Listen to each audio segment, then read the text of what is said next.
Shalom. Starting off giving all glory and praises to Yahweh by Hashem Yahushua, by Hashem Kakodash.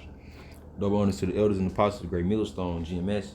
Say taste to the Akims, the brothers, and the few sisters, the Aquas, that's pushing this truth, using your body as a living sacrifice. 100% truth, nothing but that, okay? It's the brother Yeshua coming in from the camp, children of light. And I'm going to go into today, Luke chapter 16. I know you can see Romans chapter 8 on the screen. That's a very heavy chapter, just like all the chapters of the book. But I'm gonna go into Luke chapter 16, and through the Spirit, I was just only gonna break down the first parable, but I mean I have both of them now, thanks to the Akims and the elders. So why not go ahead and break down the whole chapter? Now, I'm not gonna rush it. It's a lot. It is a lot. But at the same time, I'm not going to be very time consuming with it. I'm going to just get down to the point, keep it short and simple, put precepts where they need to be, and as well as break down different words using the blue letter Bible as needed as well. So with that being said, let's get into it. Now, this first chapter is going to be centered, this first parable from verse 1 to about verse 10 is going to be it's centered around Esau, okay? It's centered around Esau. It's centered around Esau's economics, his industrial businesses, all the businesses in the stocks, in the stock market, basically economy, okay? Centered around Esau's economy, and it's going to be speaking on Esau's economy here in America. Now, I want to start off with a precept real quick, because you will have somebody say, well, how do you know that Jesus is talking about the parable he's speaking on is speaking on the parable in America? All right. Because one thing about Yahushua, he said he came to fulfill the law. OK, meaning he came to let you know the things that's happened, the things that's happening as in his times 2,000 years ago, and the things that's going to come to pass. OK, fulfilling the prophecy. Because the Yahushua, in his time, did the MOTB happen? No. In Yahushua's time, did World War III, did any of the world wars happen? No. But guess what? He talked about those things and spoke about those things because that was a part of his doctrine that was given to him by the Most High Yahweh. So we could have those things in our time because he wasn't always going to be here in the world with us physically. Okay? Only spiritually. That's why he said, I should be with you until the ends, until the uttermost parts of the earth. Matter of fact, let's get that real quick. Unto the uttermost part of the earth. Jesus. You got to use that Jesus. When you typing in Google, we can't even use the true name Yahushua because, the world don't recognize Yahushua like we do. I will be with you unto the uttermost part of the earth.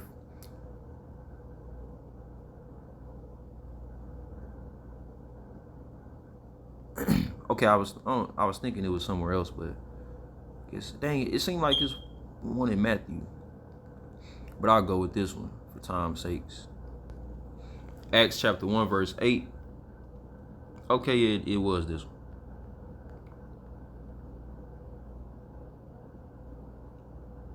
Verse 8, but ye shall receive power after that the Holy Ghost is come upon you, and ye shall be witnesses unto me both in Jerusalem and in all Judea and Samaria. So that represents the northern and the southern kingdom, and unto the uttermost part of the earth. All right.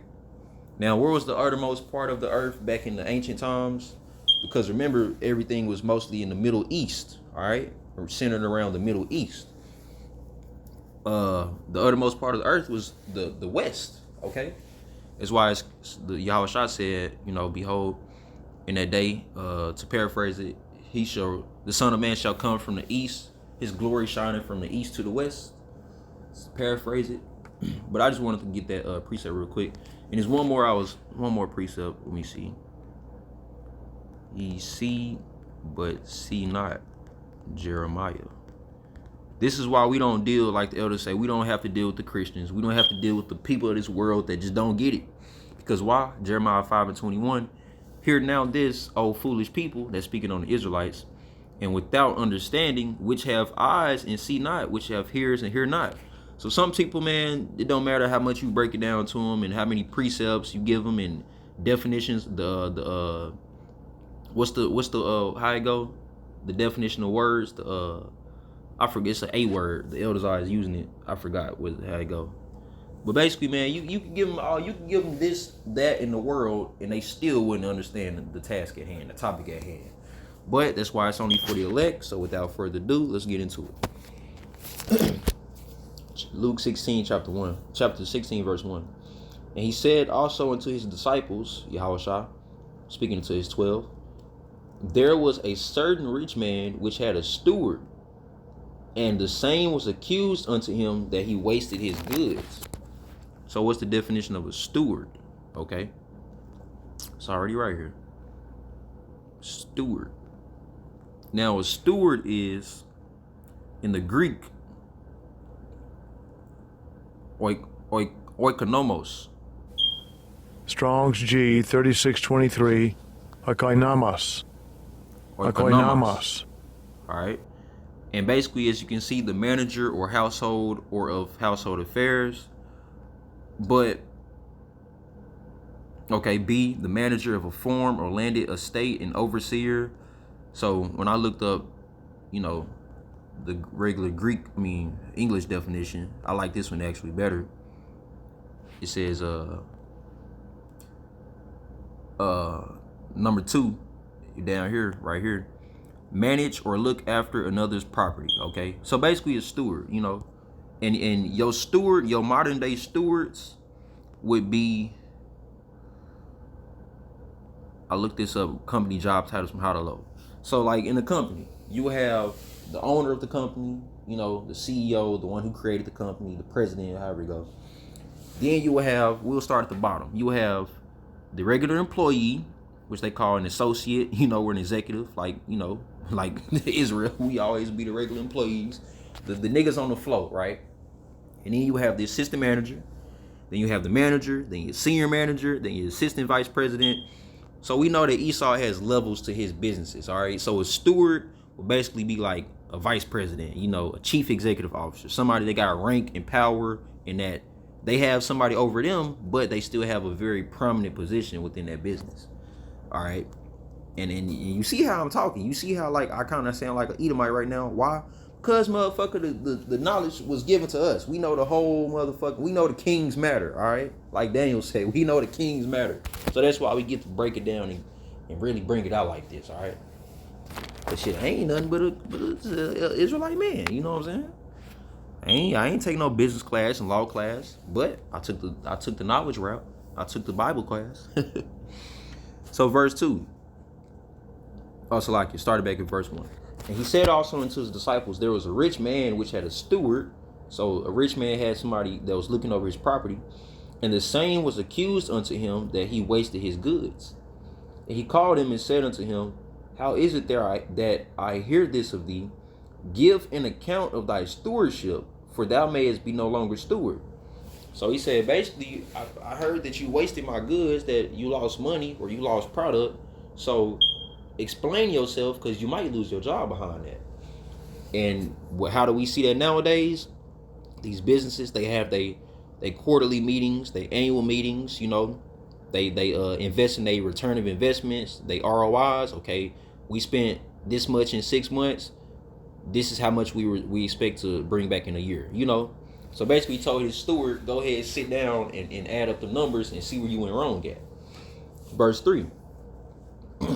Then the steward said within himself, what shall I do? For my Lord taketh away from me the stewardship. I cannot dig, to beg I am ashamed. Now remember, this is speaking on Esau. Even though it say Lord, it's not talking about Yahushua, because it's not representing Israel and Yahushua. This is representing the top Edomites and their underlings, all right? Jeff Bezos, owner of Amazon. Don't he have a vice president and a secretary or executive chief officer like the titles we was just reading? Don't he have regular workers on the floor who, so this is what that's metaphorically talking about. Esau and his power rule. Verse 3 again. Then the steward said within himself, what shall I do? For my Lord taketh away from me the stewardship. I cannot dig to beg, I am ashamed. Right, because we know Esau is a proudful man. Verse 4, I am resolved what to do, that when I am put out of the stewardship, they may receive me into their houses. So he called every one of his Lord's debtors unto him, and said unto the first, how much owest thou unto my Lord? So let's get that definition of a debtor real quick, because we actually about to dig deep and show how this parable is speaking on the times that we in right now, starting with the pandemic 2019. So let's see that word debtor, in which we deal with debtors nowadays. You know, if you buy a car from a lot, well, hold on, let me get the definition real quick. Damn. Nothing new under the sun, right? So the word there is Creophilates. Strong's G 5533. Creophilates. Creophilates. Creophilates. Creophilates. Hey, that's a famous man, whoever's speaking the translating these words from the blue letter, whoever he is. But it literally don't even freaking give you a definition. All right, so whatever. You know, blue letter go out sometimes. You don't even give you a definition. But hey, that's why we got our good old friend Google AI. So a debtor definition is a person or institution that owes a sum of money. All right. So example, I just want to, paint the picture so brothers is watching and sisters can follow along. A debtor is a person or entity that owes money to another person or entity called the creditor. Here are some examples of debtors. So if Jay loans Reva $100, Reva is the debtor and Jay is the creditor, right? So if the bank gives you $25,000 loan to go buy this car, meaning they purchased the car, so it's actually their car, but they say over the next 5 years, you're gonna pay us 25,000 divided by 5 years, which will be 5,000 a year. But we know that Esau so wicked with it, he'll say, okay, this car 25,000, we'll pay the car for you in full. We just need you to put 2,000 down. But what we gonna have to do is, based on your insurance rate and based on your age and based on your driving history and this and that and third, that car can go from 25,000 to 30,000. I remember a couple years ago, I bought a Ford Fusion 2012. It had 100,000 miles on it, and it was only $8,000. That's a great ass deal for a car. And it had this premium sound system and the heated seats and the leather seats, and it was clean as hell, and you know what I'm saying? It had them, but guess what? After they taxed my ass, it went from $8,000 to $12,000. So that's actually about half the cost. They actually increased the cost 50%, and it only took their ass 2 hours to do that. You know what I'm saying? So we know that a false balance is an abomination to the Lord. Let's get that precept real quick. False balance. Yeah, we only have to. Proverbs chapter 11, verse 1. A false balance is abomination to the Lord, but a just weight is his delight. Right. So everything Esau does within his economy, man, is a fucking false balance. That's why he gonna be destroyed for that shit. Cause he ain't even of the Lord. He's of Satan himself, right? Wickedness. But yeah, I just wanted to kind of, give that word debtor. So a debtor can be like a bank. Oh no, the creditor is the bank. The debtor is the person. The person is in debt. They gotta pay that loan back over 5 or 6 years. The creditor, they give you that loan, and they receiving that credits back over a period of time. All right, so let's keep going. Hopefully you brothers, following along to what I'm saying. I broke it down, pretty clear. Verse 5, so he called every one of his Lord's debtors, meaning the ones that owed his master money, unto him, and said unto the first, how much owest thou unto my Lord? And he said, verse 6, 100 measures of oil. And he said unto him, take thy bill and sit down quickly and write 50. So we see that 2019. Matter of fact, let's look up this article. The water took a ride for putting the article. in the on the Zoom. Okay, so you go to this post from 2019, November 6, 2019. Why have more than 1,300 CEOs left their posts in the past year? We'll read a little bit on it. Chief executives, see, there we go. That's Stewart. Chief executives are leaving in record numbers this year, with more than 1,332 stepping aside in the period from January through the end of October, according to new data released on Wednesday.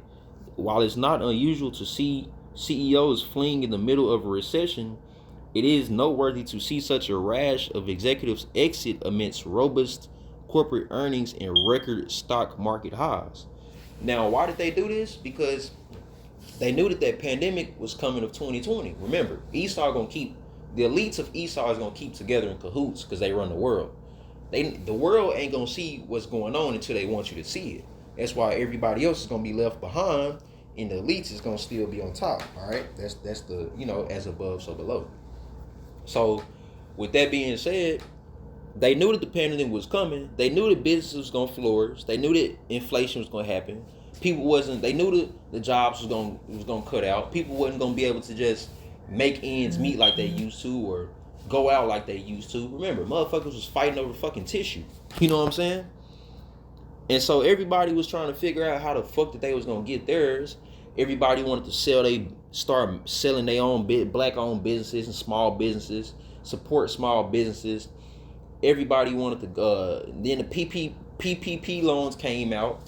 The the pay per prison, because a lot of people went to prison behind that shit. It's basically like they stab you in the back. They gave you all this free money, then lock you up for it.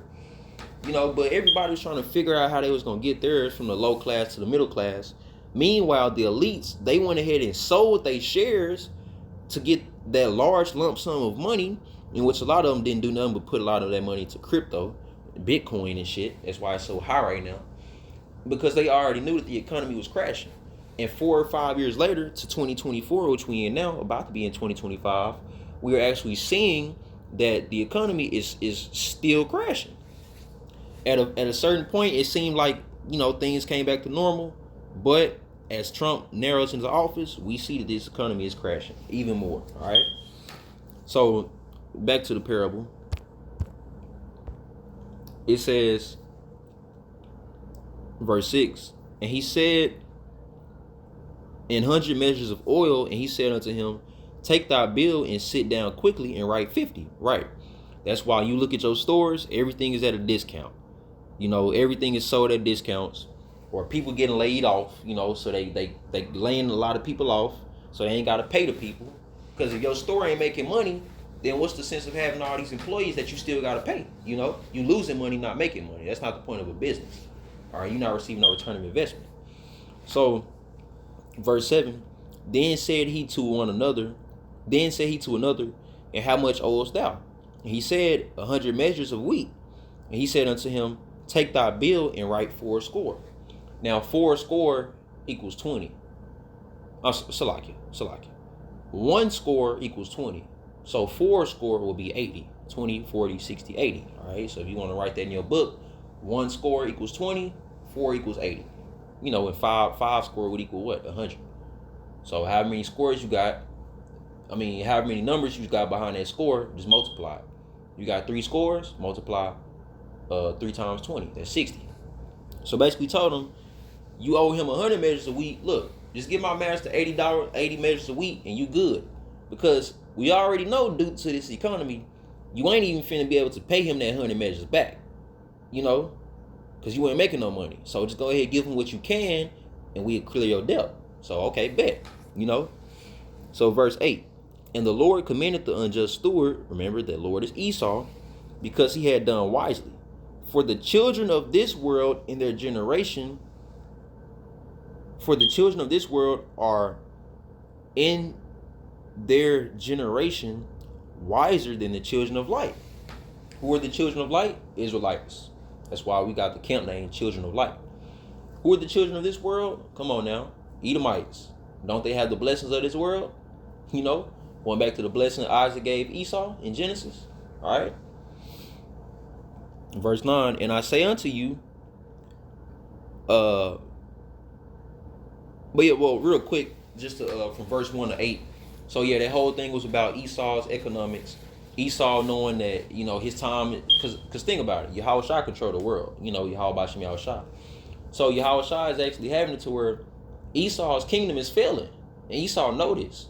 So he trying to sell all his possessions and make sure that he keeps his established, right? The Illuminati, the Rothschilds, Rockefellers, the big money boys that got all the money in the Esau's kingdom. He just trying to make sure he keep his top of the line established, and he don't give a fuck about the bottom. But guess what? If the base collapses, meaning if the foundation collapses, the bottom of the bottom, your middle class and low class, then eventually the top is gonna collapse. You know what I'm saying? Unless you go into some drastic measures to avoid collapsing, and that's exactly what the new world order is about. You know what I'm saying? So that's just a representation of Esau's economy and kingdom collapse. All right, that parable, verse 1 to 8. Verse 9, and I say unto you, let's bring it to the top. And I say unto you, make to yourselves friends of the mammon. Mammon is money and riches. Okay? Make to yourselves friends of the mammon of unrighteousness, that when ye fail, that ye may receive you into everlasting habitations. Right? Like the elder always say, use the world, don't abuse the world. Okay? Yeah. If you got a buddy in your neighborhood or an Edomite in your neighborhood and he got this and that, a nice car and all that, yeah, be cool with him. Say what's up to him. That's why the scriptures say abhor not an Edomite. You know what I'm saying? Use him. Don't abuse it. You know what I'm saying? Because it could come a day to where your car catch on flat. You 5 minutes from the house. You like, damn, man. Damn, I ain't got no bread on me. I gotta walk home. I gotta leave my car. The Edomite might just pass by you. And hey man, what's up? How you doing? Oh man, I'm doing good, but my car caught on flat. Look, man, don't even worry about it. I got one of my buddies. He got a tow truck. He'll come bring your car to the apartment. You know how to put a tire on? Yeah, I know how to put a tire on, man. But I ain't really got no money on me right now. I get paid into that. Look, man, look. I'll take you to. Take you to the tire center. We'll go buy a tire. We'll bring it back to your apartment. You can put it on. That sounds good. Hell yeah, that sounds good. So that's exactly what Yahweh Shai was saying. Use the world and the people in it. Don't abuse the world. Yeah, they may be unfollowers. They be followers of unrighteousness, but that motherfucker got something that you could use. So he use it. You know what I'm saying? Be cool with him. Verse 10. He that is faithful in that which is least is faithful also in much. And he that is unjust in the least is unjust also in much. Right. So you must treat all, you must treat everybody with your, golden rule. Treat others how you want to be treated. Because that definitely does go a long way. You know what I'm saying? Even outside of the truth, dealing with other nations. You might have a Hamite that you work with, and he just look at you like he hates you every day. But you might treat him cool, and you know what I'm saying? And it might be 4 to 5 Hamites. They come up, and they get to talking shit about you in their language and all that, because they hate Jay. They hate on us. You know what I'm saying? They can't be us, so they gotta hate on us. And that one Hamite, just because you keep it cool with him every day, he may say, nah, man, don't talk about him. He cool, and he might be the mediator between the peacemaker, you know what I'm saying? To where you think you finna have to fight 3, 4, 5 Hamites because they talking shit, but he the one that's like, nah, don't, he cool, leave him alone, just let him work. He don't focus on nothing else but his work. So, that's an example of that. Treat others how you want to be treated. What matters to you, what might matter to somebody a lot might not matter to you a little, but make it seem like it matters to you a lot because it matters to them. You know what I'm saying? And they'll recompense the same thing to you. Verse 11. If therefore ye have not been faithful in the unrighteous mammon, who will commit to your trust in the truth? Let me start over. If therefore ye have not been faithful in the unrighteous mammon, who will commit to your trust the true riches? Right. Because remember, we in this truth, we got unrighteousness all around us. So we have to be amongst these things, all right? You don't have to partake in them, but you have to be amongst them. You know what I'm saying? And if ye have not been faithful in that which is another man's, who shall give you that which is your own, right? No servant can serve two masters, for either he will hate the one and love the other, or else he will hold to the one and despise the other. You cannot serve God and mammon. So you cannot serve Yahweh Bashim Yahushua and serve this world. And we see that within these other camps and these other camp leaders. IUIC, Sakari. You niggas over here making rap videos. Matter of fact, it's like, you go watch an IUIC video right now. And matter of fact, I really seen Sakari doing this first. So IUIC really followers. Because at first Sakari, they made the rap videos. And you know, it could be a different camp that did it first. I don't know. You know, I don't be watching y'all videos like that. I follow the truth, not the false narratives, all right? Anyways, these motherfuckers have whole 3 to 4 minute rap songs playing in their intro. When you click on the elders video, if they ain't soon in 5 seconds in saying Yahweh Bashim Yahushua, you know, all praises, we're bringing it in, you know, like Elder Lamar say, welcome to another live lesson.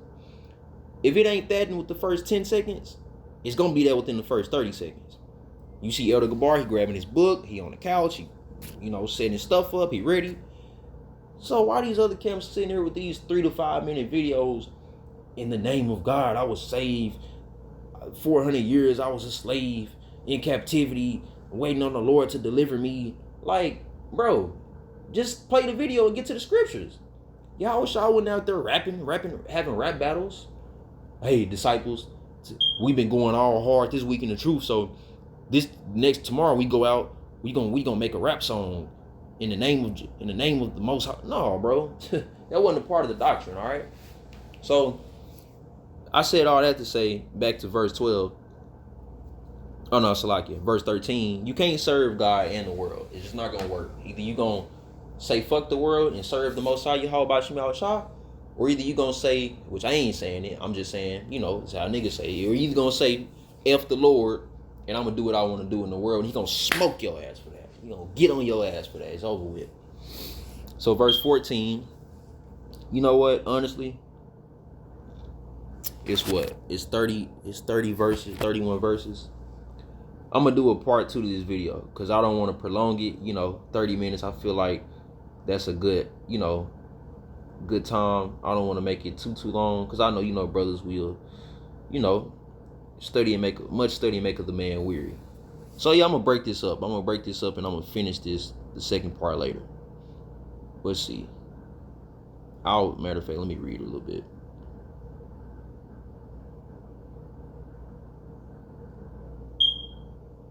Okay, verse 14. And the Pharisees also, who were covetous, heard all these things, and they derided him. To deride somebody is to ridicule, you know, to shame, you know, to go against. And he said unto them, verse 15, ye are they which justify yourselves before men. Yeah, okay, so I'm gonna do a part 2 to this. So brothers watching, tune in. I'm gonna do a part 2 to Luke chapter 16 because it is a lot to speak on. But with that, hope you was edified on part 1. Shalom.